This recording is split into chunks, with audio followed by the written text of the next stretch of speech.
AYANEO has been going down this retro rabbit hole. From a mini PC to a Game Boy Micro for the rich, and now this. This is the AYANEO Pocket DMG. It makes its inspiration clear in both its design and its name. The vertical form factor is a first for AYANEO, along with a touchpad that acts as a secondary analog stick. I honestly wasn't really expecting anything from this device. AYANEO gets its premium look down pretty well, but I just wasn't sure about this one. A $400 vertical Android device to play Game Boy games? Well, once I started using the Pocket DMG, I started to find that maybe I was wrong. The inspiration of the DMG, if the name didn't give it away, is very much Game Boy inspired.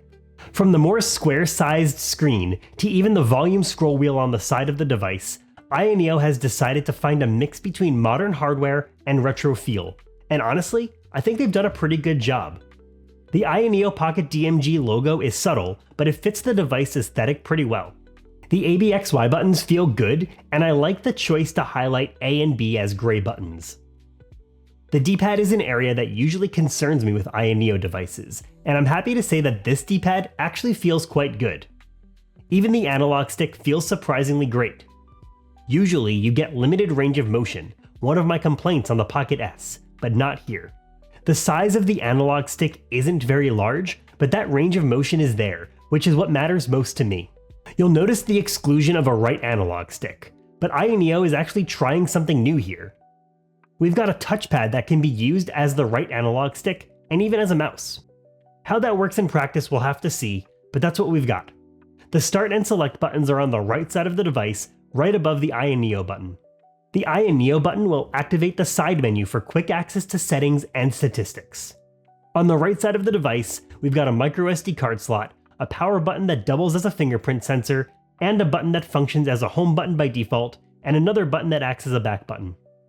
On the left side of the device, we've got two more Android function buttons, a volume wheel that also has a click-in functionality, and a quick toggle for performance modes. The bottom of the device is just the USB-C port and charging indicator. At the top, we just have ventilation. And on the back is more ventilation. This is also where we have our triggers. The decision of these buttons are pretty unique. The R2 and L2 have this design that make them seem like a single long button, but they do have their individual switches. They're not analog triggers, but besides that, the L1, L2, R1, and R2 all feel good and easy to press. In general, I was actually really surprised at how relatively light the DMG is. The photos and promo material from AYANEO made me feel like this device was just going to be absolutely massive. It's not small by any means. It's about the same height as my iPhone 16 Pro and the thickness of about two iPhone 16 Pros. The DMG features quite a spec sheet that should pack quite a punch when it comes to gaming.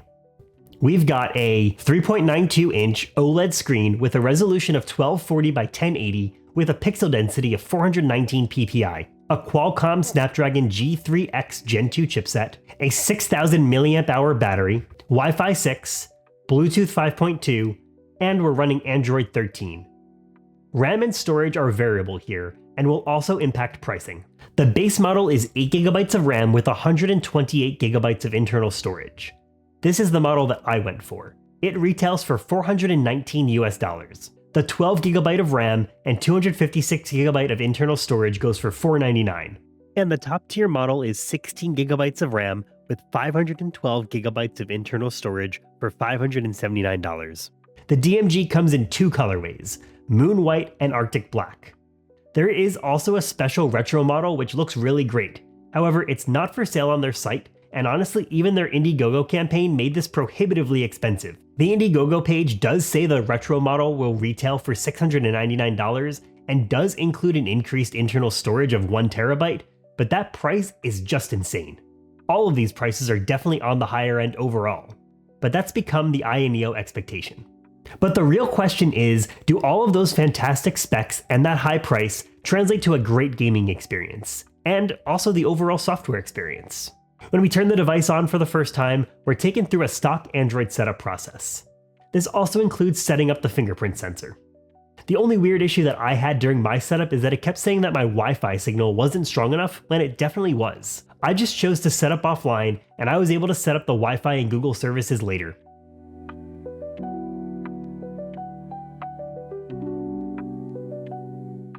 After the initial setup, we're taken to AYANEO's Android experience. This includes a custom home screen, custom retro game launcher app, and even their own dedicated settings application. AYANEO also provides a dedicated app for software and firmware updates. The first thing after I did the initial setup was actually just go right into AYANEO's update app, and it actually had an update available. The update took quite a bit of time, but I just let it go and came back a few hours later and it was all ready to reboot. In general, I think that the AYANEO Android experience is something that I think could benefit from more integration. There's Aya Spaces, which is their retro game launcher, and Aya Settings, which is their dedicated app for device-specific settings, but I wish that these were both combined into one single application. Even a step further, I want the retro game launcher and the home screen merged into one. Why do I need to launch another app to launch a game? But those are nitpicks. A unique feature of the Pocket DMG is this trackpad next to the analog stick, and it was great to see that it could function not only as the right analog stick with swipe gestures, but if we hold start and select down for a few seconds, it will enable a trackpad mode. Something I think AYANEO does a great job with is their right panel for quick access to settings. It's snappy, it has everything you need quickly available like brightness, volume, and performance modes. It also even highlights some more advanced features that are nice to have at a quick glance. That will let us see a quick look at our CPU and GPU temperatures, and it's even got some nuanced controller settings, like the ability to swap our ABXY between Xbox and Nintendo style. I don't necessarily feel super qualified to talk about benchmarks and 3D mark numbers, but I do think that we're getting to a point where the gaming performance is going to start seeing only small increments, since the power of our Snapdragon chipset has nearly outpaced the software that we have available for Android gaming and emulation. Despite me feeling a lack of qualification, I did decide to run some 3D mark tests, and that's mostly so that we can at least compare the core numbers and see how that compares to the actual gaming experiences. I decided to run Wildlife Extreme and Wildlife Stress Test. I ran both of those tests on every single one of the AYANEO performance modes that are offered: Savings, Balanced, Game, and Max. The results in those core numbers were actually pretty surprising, and for me, a little bit confusing. Balanced and Game had exactly the same score and average FPS. Max actually had a very slightly lower score than Balanced and Game. The Savings mode scored 65% lower than Balanced and Game at 1270. The results on Savings mode being so low is expected since it's focused on low power draw to increase battery life, but I was really surprised by the Balanced, Game, and Max results. For the Wildlife Stress Test, I was curious about the stability of performance in these different modes, and even that was actually a bit all over the place. The Savings mode had the best stability at 99.7%. The stability dipped down a bit for Balance to 85%, but the stability in Game Power mode was 90%. Max Power mode had the worst stability at 80.7%. But maybe that's okay because Max Power mode really makes the sound of the fans nearly unbearable anyways. So how do these numbers translate to an actual gaming experience? They kind of don't, actually. Emulation performance is overall fantastic though, but the real caveat is even though that the numbers that we saw in the 3D mark test between Balance and Game were about the same, that didn't translate to the same performance between both modes, at least in my testing. The Balance mode or even the Savings performance mode are great for older retro games. And even though this device is so much more powerful than that, this is the segment where I just felt like the device really shined, especially for Game Boy and Game Boy Color. The Pocket DMG screen is not necessarily an exact aspect ratio of the Game Boy, but it's so close that you really get to take advantage of this slightly strange screen size. It was just way too easy to get lost in a game of Tetris on the DMG. And that's really the benchmark that matters for me. Even though when I'm gaming on these kind of devices, I'm doing it for device testing and so I can do this review, but when I launch a game and I can just have a good time rather than keep tweaking settings, that's a sign of a good device for me. And the same is true for other 4x3 retro systems. N64 is a great example of a console that isn't necessarily impressive to get up and running on Android, but when we get an upscale, we can get really crisp graphics. The only caveat there is that when we're playing harder to emulate games like GoldenEye, you will have to bump up that performance mode to at least Balanced, or even Game mode, depending on the game. Nintendo 64 is also the console that I found that I needed to use that trackpad the most for the right analog stick. I have the trackpad mapped to the C buttons, and even though it's far from the most natural feeling experience, for occasional use, it definitely does the job. PlayStation 1 is no problem for the Pocket DMG either. An upscale to 1080p is no problem for this device, and it's another example of a console that I could play for hours on the DMG, until I had to pull myself back into reality and move on to the next console. When we get to those higher end 4x3 consoles, I found performance to continue to be really great. For GameCube, we do need to be in either game or max performance modes for most games, but that's really about as far as it has to go with tweaks and adjustments. I'm playing these games at a 1080p upscale too, but that can be adjusted to find the right balance of performance modes and upscale that you prefer. It's not going to play every game smoothly though. Star Wars Rogue Squadron 2 is really just on the cusp of being able to run at that smooth 60 FPS, but we do get some jitters and skips in the opening level. PlayStation 2 gameplay is also really great, but again, with some caveats. Burnout 3 performs great, and it's one of the more difficult games to run. There is some slowdown when you transition from a crash back into the race, but overall, it's pretty great. It's rare to find a handheld that actually can handle Burnout 3 perfectly smooth anyways. But you're really going to be able to play a ton of both GameCube and PS2, even upscaling to 1080p. Looking at some other systems, PSP is going to have no problems at all with any game. You can upscale quite a lot, even on more difficult to run games like God of War. The screen aspect ratio is not really ideal for PSP, but if you don't mind some pretty extreme letterboxing, PSP is overall a good experience. We can check out some Vita emulation too. And while the emulator is still in its earlier days, Gravity Rush is a game that's listed as playable and performs pretty well on the Pocket DMG. Even when we get to Switch emulation, we can get some easier to run games up and running pretty well, as long as you don't mind the large letterboxing. I did play around with some 3DS too, and while performance was mostly pretty good, fitting 2 screens on this screen was just less than ideal. When it comes to Android gaming, I had some mixed experiences. Minecraft can run on anything, so it's not a problem here, even when we bump up the settings. But then Balatro is just simply unsupported from the Google Play Store. I'm not exactly sure what it is that would make this game unsupported, but it's too bad.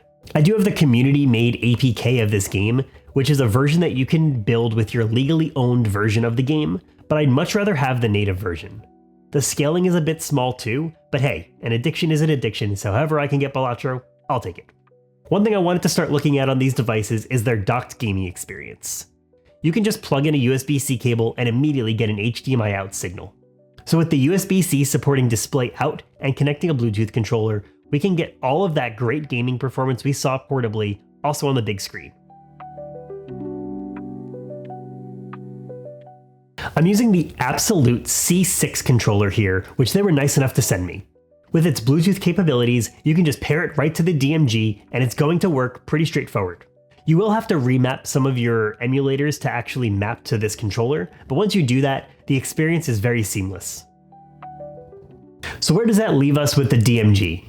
Honestly, I've been having a ton of fun with the DMG. It's been easy to bring around, and I like that it's got a ton of power packed in a device that isn't supersized.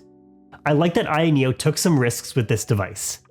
The unique screen size and the touchpad are innovations and new design decisions we need to see from these handheld makers. Game Boy games are the star of the show for the Pocket DMG, which makes sense given the device's inspiration. But I love that the Pocket DMG is a great GameCube and PS2 machine also. The one big limiting factor is the same problem we have with all of AYANEO's devices: that price. It's a big price tag for this device. $420 for the base model, it's just going to be prohibitively expensive for a lot of people. And that's a shame because it makes it really hard to recommend with all of the other handhelds on the market. If I wasn't so intrigued by the uniqueness of this device, and able to get somewhat of a discount by being an early backer, there just isn't a world where I'd own this device. Now price aside, I'm glad that I was able to give the Pocket DMG a chance. It's a fantastic device. It's got powerful hardware, and when it's combined with AYANEO's software layer on top of Android, it's a winning combo, and that means it's easy to say that this will fit nicely into my rotation of devices when I'm on the go. But those are just my thoughts. What do you think of the AYANEO Pocket DMG? Did you pick one up? Are you tempted to? What's your favorite device to play all of these 4x3 consoles on? Let me know your thoughts down in the comments.